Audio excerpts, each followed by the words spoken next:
Rapidement, un autre nœud qui s'appelle le nœud date, date et time, ok, donc là c'est moins 10 heures, mais en gros, il s'appelle comme ceci. C'est date et time, hein. C'est pas le trigger que vous voyez ici en schedule, c'est bien vraiment un nœud temps et date, d'accord.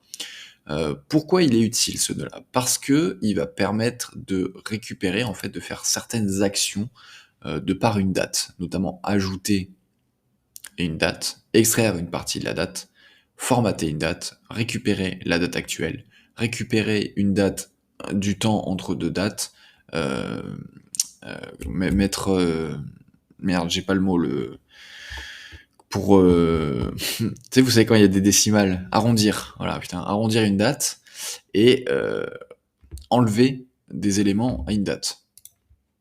Donc ici, moi j'ai un nœud qui est schedule. Et en fait, pourquoi c'est important d'avoir ce champ date? C'est parce que vous allez être confronté dans N8N et potentiellement dans d'autres outils d'automatisation ou de base de données ou de X ou Y outils, ce format de date un peu merdique qui est le format en fait ISO, d'accord, qui met d'abord l'année, le mois, le jour et ensuite une time zone, d'accord. Donc en fait, ici, le T, ça va être la time zone, et ensuite vous allez avoir l'heure, les secondes, les millisecondes, et ensuite le plus 01, 02, 06, c'est votre fuseau horaire. Donc plus GMT, plus Euro-Paris, plus Afrique, plus New York, etc. etc. Et généralement, on va pas avoir besoin de tout ça. Ok, nous, ce qu'on veut, c'est juste, par exemple, 28, 02, 25. D'accord. Donc ici, moi, par contre, j'ai un besoin particulier. C'est-à-dire que par rapport à cette date, qui sera le matin à 6 heures du matin, je veux récupérer tout ce qui s'est passé les 10 dernières heures. Donc c'est pour ça qu'ici, j'ai fait soustraire from date.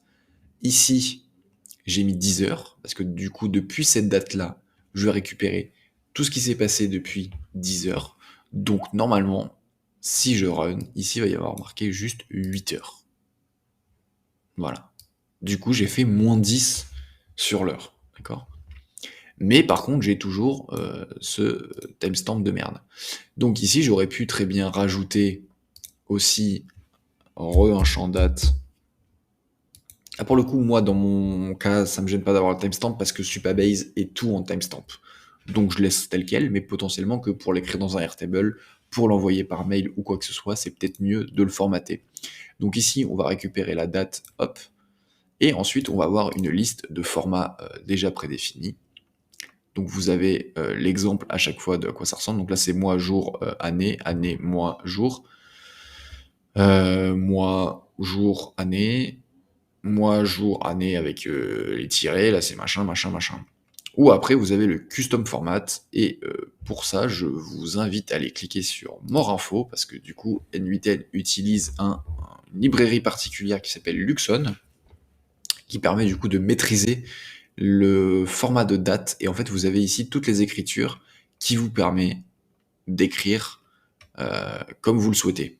Donc, par exemple, on peut avoir une écriture avec le jour écrit en lettres, le mois écrit en lettres, le jour et l'année. D'accord. Donc, si on fait ça, si je reviens dans mon N8N que je mets custom format ici, si je teste l'étape, ça va bien mettre vendredi 28 février 2025. D'accord. Donc comme ça vous permet de modifier facilement des dates sans faire des formules bizarres en JSON ou en JavaScript, etc. etc. Ok. Un petit tips aussi pour les time zones. Quand vous êtes dans un workflow, vous êtes dans Settings, et là vous avez votre time zone. D'accord. Par défaut, peut-être que des fois ça sera pas Europe-Berlin. C'est pour ça que peut-être que vous avez vraiment besoin de votre time zone de là où vous habitez. Donc voilà, c'est ici, ça se retrouve dans Settings. Si jamais vous devez le modifier pour tout le truc, c'est pas dans N8N qu'il faut le faire. Ça sera dans votre serveur render, d'accord. Pour ça, je vous laisse quand même aller checker les docs parce que je suis pas non plus expert, mais il faudra le changer normalement si c'est affiché ici Generic Time Zone, parce que là ici qu'on voit c'est Europe-Paris, donc c'est par défaut, d'accord? On aurait pris un autre GitHub, le gars il aurait été dans le Pacifique, et ben ici vous auriez eu le Time Zone Pacifique.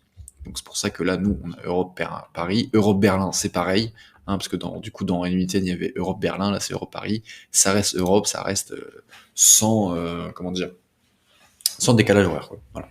Donc ce nœud est quand même très pratique parce qu'on peut faire quand même pas mal de choses là-dessus. Donc je vous laisserai bien entendu jouer avec.